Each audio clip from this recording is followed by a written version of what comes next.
Okay, Assalamualaikum warahmatullahi wabarakatuh. So today we are going to continue our discussion with chapter 6, chemical equilibrium, and today we are going to discuss about Le Chatelier's principle. Okay, basically Le Chatelier's principle ni states that if a dynamic equilibrium is disturbed by changing the condition, the position of equilibrium will shift to counteract the change to re-establish an equilibrium. Okay, so let's straight away discuss the effect of concentration. Yeah. Okay, let's say we have this equation where we have Cn minus, H2O, HCN and OH minus. Okay, we assume the above system is already at equilibrium, and then we are going to look at a few disturbances that will affect the equilibrium system. Okay, let's take a look at question number 1. In which direction will the system shift to re-achieve equilibrium if an AOH is added to the system? Okay, so if we have such question, first of all, we have to determine the disturbances lah of the equilibrium system. Okay, so if we look at the statement, dia kata NaOH is added. So this is the keyword. So we need to find out what exactly NaOH is going to affect the equilibrium system. So we know that NaOH can contribute OH minus. Okay, so what happened when we add more NaOH? We are increasing the concentration of OH minus. So if we look back at the at the equation, OH minus is on the right hand side. Okay, OH minus ada dekat sebelah kanan. So if we increase the concentration of OH minus, that means we are increasing the product. So the system, that is the disturbances lah. So the system will respond in order to minimize the disturbances. So it will move away from the OH minus lah. Sebab sekarang ni concentration of OH minus increase, so it have to move away from OH minus. So move away tu, that means it has to move to the left. Because OH minus is on the right hand side, so it has to move to the left in order to decrease the concentration of OH minus. So this is the response. So it will shift to the left, or we can say it will undergo reverse reaction of backward reaction pun boleh. Okay, so this is to minimize the high concentration of OH minus by responding towards the left hand side, or by doing the reverse reaction. The concentration of OH minus can be reduced and the concentration of reactant can be increased to balance back the additional concentration of product. Okay, now let's take a look at the second question pula. Okay, in which direction will the system shift to re-achieve equilibrium if an ACN is added to the system? Okay, again we have to find the keyword. Okay, so the keyword here is addition of an ACN. So again we have to find out what is the disturbances, what is the disturbance that will affect the equilibrium system. So if we look at what is being added, an ACN ni dia ada Cn minus. Okay, dia ada Na plus and Cn minus. So what happen when we add an ACN? We actually increasing the concentration of Cn minus. So what happen? Kejap saya padam ni. Okay, so we have high concentration of Cn minus, and Cn minus is actually at the left hand side of the equation. Cn minus is the reactant. Okay, so this is the disturbance lah. So the system will respond in order to minimize the addition of concentration of Cn minus ni tadi. So it will move away from the Cn minus. So since Cn minus is on the left hand side, it will move to the right hand side lah.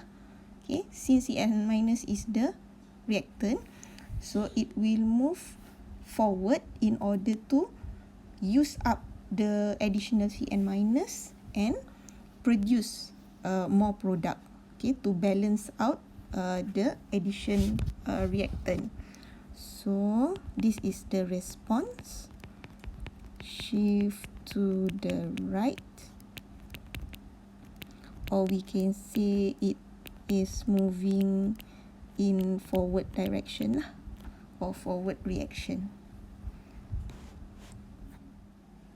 Okay, the third question, in which direction will the system shift to re-achieve equilibrium if HCl is added to the system? Okay, so the key word here is addition of HCl. Okay, if we look back at the equation, okay, none of the reacting species is HCl. We have Cn minus, we have H2O, HCN, OH minus, and none of them is HCl. So adakah bermaksud HCl ni tak memberi kesan kepada kita punya equilibrium system? Okay, tak semestinya lah.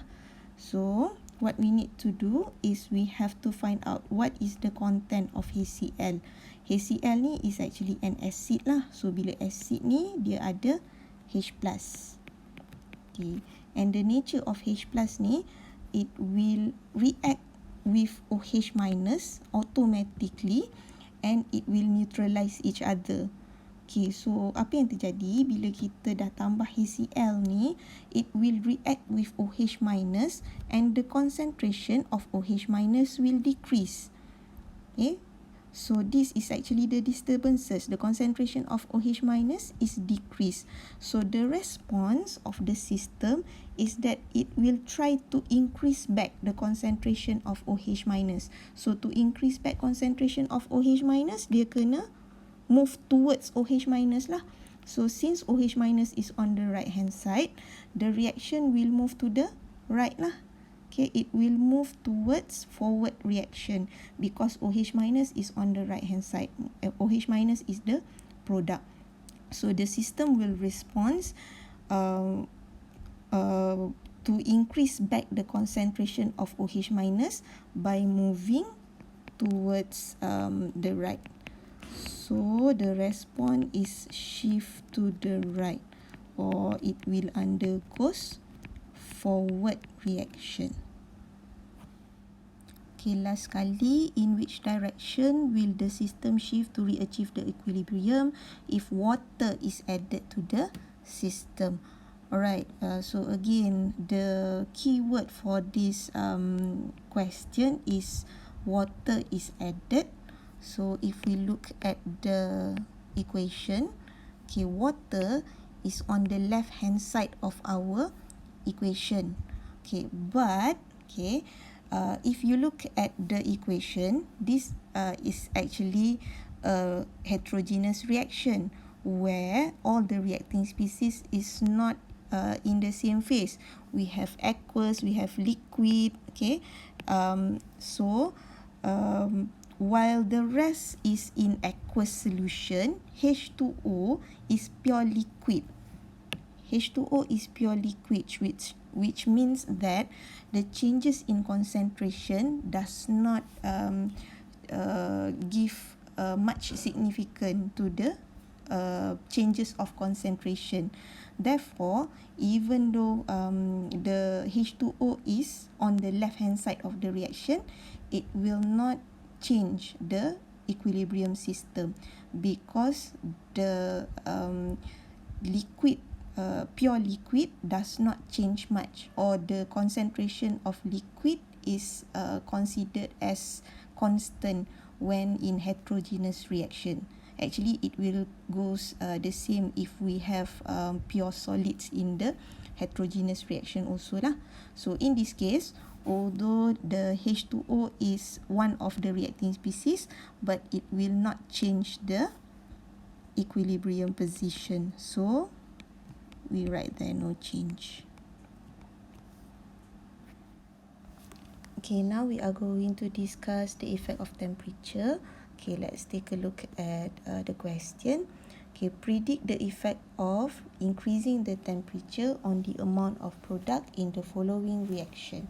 Okay, in order to answer the question, whether the question is involving increasing or decreasing temperature or the effect of temperature, we need to know whether the reaction is actually endothermic or exothermic.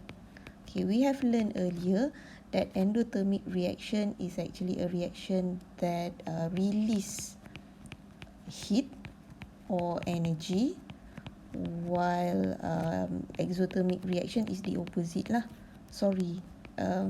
Endothermic reaction is the one that is absorb the heat or the energy, while the exothermic reaction is the one that release heat or energy.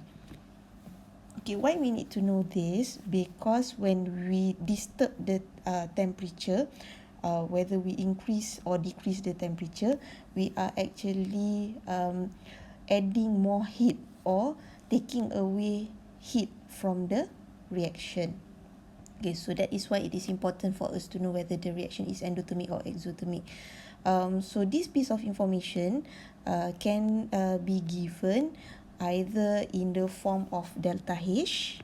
Okay, so if delta H given is negative, that means it is exothermic. If it is positive, then it is endothermic, or it can also be written in words lah. Okay, like this, endothermic or exothermic. Okay, and this information is always referring to the forward reaction, which means that if we are given the information like this, delta H negative ni, that means it is for the forward reaction. So the forward reaction is exothermic, and automatically the reverse reaction is the opposite lah, which is endothermic. So question number 2, equation number 2, if delta H is positive, that means that positive sign is for the forward reaction. So in this case, the forward reaction is endothermic, while the reverse reaction is exothermic.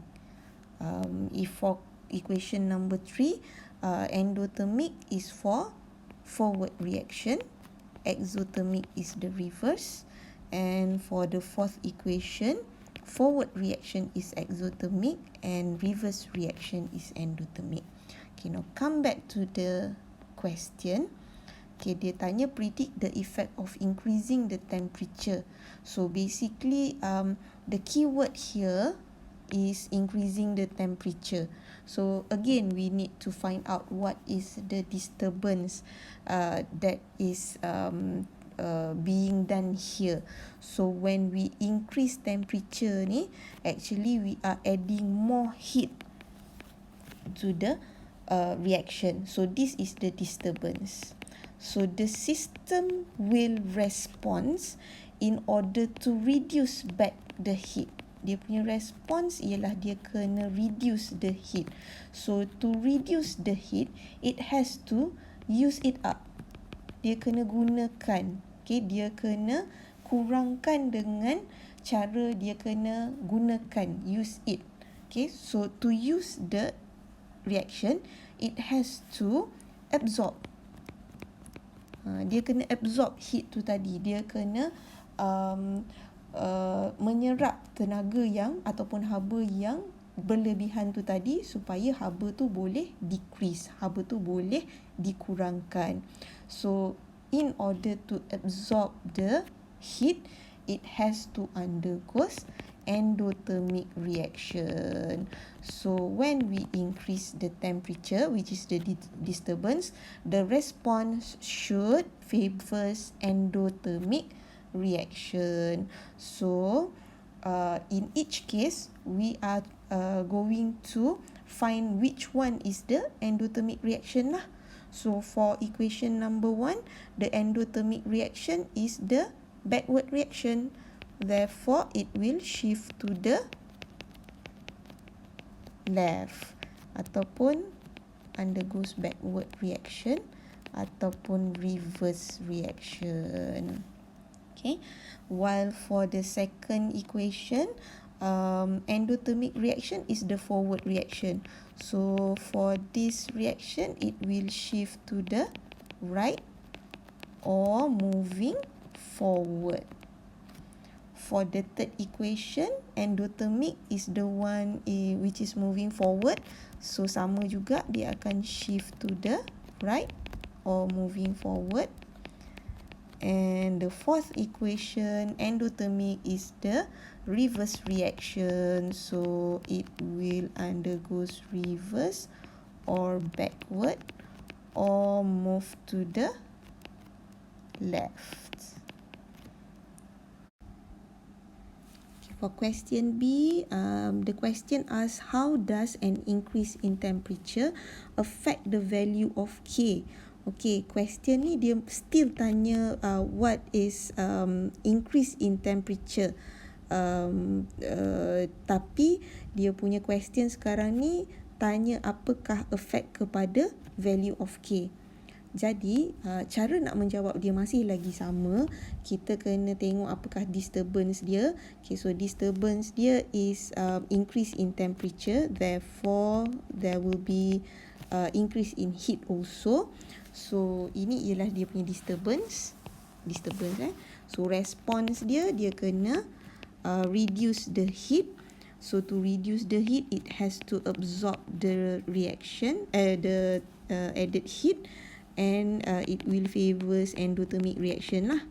So again, dengan cara yang sama, kita kena determine which one among this reaction is the endothermic reaction. So for equation number 1, tengok delta H yang diberi. Delta H yang diberi is negative, and this is for forward reaction. Therefore, forward reaction is endothermic, and the reverse reaction is forward reaction is exothermic, reverse reaction is endothermic. So for this case, it will shift left ataupun reverse. Okay, cumanya sekarang ni kita bukan setakat nak tahu dia reverse ke ataupun forward, tapi kita kena cerita what is the effect to the K. Alright, so since the reaction is moving backward, okay, when the reaction is moving backward, we are actually using more product, in order to release reactant. We are going to use product and to increase the reactant. So the amount of product will decrease and the amount of reactant will increase. Since K is the ratio between product and reactant, therefore the decrease in product and the increase in reactant will cause K to decrease also, because K is inversely proportional to reactant and directly proportional to product. So in this case, K will decrease. So dengan cara yang sama, kita jawab question yang kedua jugalah. Kita kena pasti yang mana satu exothermic, yang mana satu endothermic reaction. So delta H given is positive, which means that the forward reaction is endothermic. So kita dah tahu dah mana endothermic reaction. That means kita punya jawapan dah ada. Okay, bila temperature tinggi, dia favors endothermic reaction. So dia akan shift forward. And when the reaction shifted forward, okay, bila dia bergerak ke kanan, that means reactant is being used up and product is being produced. So the concentration of reactant will decrease while the concentration of product will increase. And since K is the ratio of product and reactant in equilibrium, and since the concentration of product increase and the concentration of reactant decrease, therefore value of K will also increase. So in this case, K will increase. Okay, so last but not least, we are going to discuss the effect of pressure and volume pula. Okay, the question asks us what would happen to this reaction if number one, pressure is increased. Okay, kita tengok number one dulu. Okay, if you look at this reaction, okay, all this reaction is involving species in the form of gas. So bila ada perubahan daripada pressure and volume, dia akan memberi kesan kepada species yang in the form of gas lah. So if the pressure is increased, okay, so this is the disturbance. The system will respond in order to minimize the disturbance. So the system will respond in order to minimize the pressure. Okay, so apa yang dia buat untuk nak minimize the pressure kalau dia punya disturbance sekarang ialah pressure is increased, dia akan cuba untuk minimize the pressure by lowering the number of mole. Okay, we have learned earlier that pressure is actually directly proportional to number of mole. Because if we have more number of mole of gas, more pressure will be exerted, and vice versa lah. If we have less number of mole of gas, then less pressure will be exerted. So in order to reduce the pressure, okay, the number of mole of gas should be reduced. So we have to go back to each equation to find out which side have less number of mole of gas. Okay, if we look at equation number 1, left hand side have 4 moles of gases. Okay, macam mana dapat 4? We have 1 mole from nitrogen and 3 moles of hydrogen. So altogether dia ada 4 mole. Alright, but on the right hand side, we have 2 moles of ammonia, which is 2 moles of gas.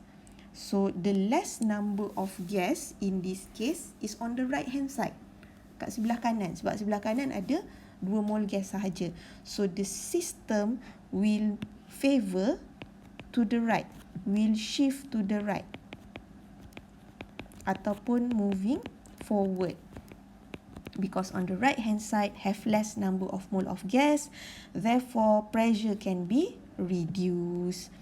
For equation B pula, okay, if we look at the number of mole, the stoichiometric coefficient, okay, the left hand side have 2 moles of gas, the right hand side have 3 moles of gas, which means that the left hand side have less number of mole of gas compared to the right hand side. Therefore, the reaction will favor to the left ataupun backward. Okay, as for the third equation, sebenarnya dia ada same number of mole of gas on both side. On the left hand side, it has 1 mole hydrogen and 1 mole iodine. Right hand side, it has 2 moles hydrogen iodide. Okay, walaupun on the left hand side it has 2 types of gas and right hand side only 1 type, but we are not looking towards the number of type of gas. We are looking at the number of mole to itself. So the stoichiometric coefficient is the one that matters, okay, not the type of gas. So for the third equation, actually it has the same number of mole on the left hand side and on the right hand side. So actually when we increase the pressure, it does not changes the equilibrium position, because both will receive the same amount of pressure, even though the pressure will be increased. So for C, there will be no change. Okay, for the second question, what will happen to the reaction if volume is increased? Okay, when volume is increased, the pressure will decrease. Okay, because according to Boyle's law, volume is inversely proportional to pressure. So when volume increase, pressure will decrease. So this is actually the disturbance. When we increase the volume, the pressure will decrease. So this is the disturbance. Then the system will respond in order to increase back the pressure. Okay, ini dia punya response.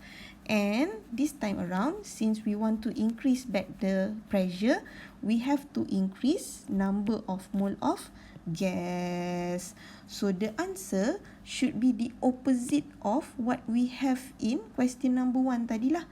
Tadi we are looking forward smaller number of mole of gas. Now we are looking forward higher number of mole of gas. So for reaction A, the left hand side have more number of mole of gas. Okay, left hand side number of mole of gas lebih tinggi, therefore dia akan bergerak left. Okay, as for the second equation, right hand side have more number of mole of gas, so it will move to the right. While the third equation, again, because it has the same number of mole of gas, both left hand side and right hand side, therefore there should be no change. Okay, third question, dia tanya what happen if inert gas is added at constant volume. Okay, apa maksud dia inert gas is added at constant volume ni? Maksudnya kalau kita ada gas, okay, let's say gas A and gas B. Now we want to add gas C, and gas C is not at all the same with any A and B. So dia akan menyebabkan dalam tu nanti ada gas A, gas B and gas C. But the volume is still the same. Volume 1 and volume 2 is the same. Okay. But what happened? The total pressure will increase, because earlier total pressure is only consists of pressure A and pressure B only. Now it should be pressure A, pressure B and pressure C. So pressure total will increase. However, partial pressure is still the same. Pressure of A at initial condition and pressure A at final condition is still the same. Same goes with B. B pun sama. Pressure B at container 1 and pressure B at container 2 is the same, because even though C is added, the volume is still the same. So A and B individually is not affected. Secara individunya gas A dengan gas B ni tak diberi tak ada affected pun, tak ada kesan pun, walaupun kita tambah dengan gas C. Jadi walaupun pressure total tu bertambah, tapi partial pressure is constant. So when partial pressure is constant, kita punya QP masih sama dengan KP. So ingat tak, bila kita nak cari ratio QP ataupun KP, kita kena guna partial pressure. So since partial pressure masih sama lagi, partial pressure is still constant, therefore QP dia pun masih sama dengan KP. Therefore, for all three reaction, okay, when inert gas is added at constant volume, it will give no change, because the partial pressure is not affected. Okay, last kali kita ada addition of inert gas tapi at constant pressure pula. Okay, apa maksud dia constant pressure ni? Constant pressure yang dimaksudkan ialah constant total pressure. Total pressure yang constant. So in order for pressure total ni to be constant, volume of container cannot be the same. It should be expanded. For example, tadi kita ada gas A dengan gas B. Bila nak tambah gas C, the container should be bigger.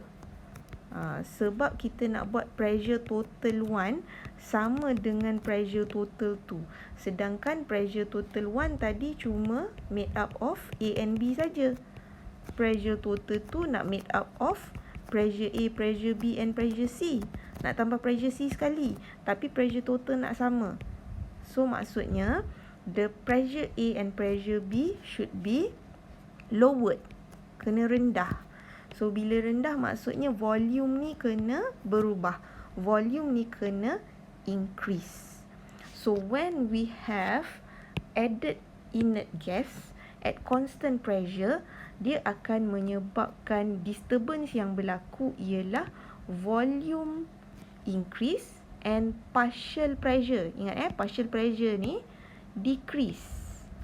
Jadi dia sebenarnya jadi sama balik macam kita punya question yang kedua tadi, iaitu when volume increase, pressure decrease. Itu dia punya disturbance. Tadi masa added at constant volume, yang ni no change sebab tak ada disturbance pun sebenarnya, sebab partial pressure masih sama. Okay, tapi bila added at constant pressure, constant total pressure, dia sebenarnya menyebabkan ada disturbance sebab dia menyebabkan partial pressure tu berkurang. So bila partial pressure tu berkurang, dia punya response akan sama macam yang question number 2 tadi balik lah. So since dia punya pressure decrease, dia punya response, ini disturbance, response dia kena increasekan balik pressure dengan increase back the number of mole. So nak increase back the number of mole, kena carilah dekat tempat mana yang number of mole-nya lebih tinggi. So kalau untuk equation A, right hand side have higher number of gas, so dia akan pergi ke kanan lah, right. Kalau untuk B, left hand side have higher number of mole of gas, so dia akan pergi ke yang ni akan pergi left, dia akan pergi ke kiri, yang ni akan pergi ke kanan. And then yang ketiga, sebab dia punya number of mole tu sama, therefore no change.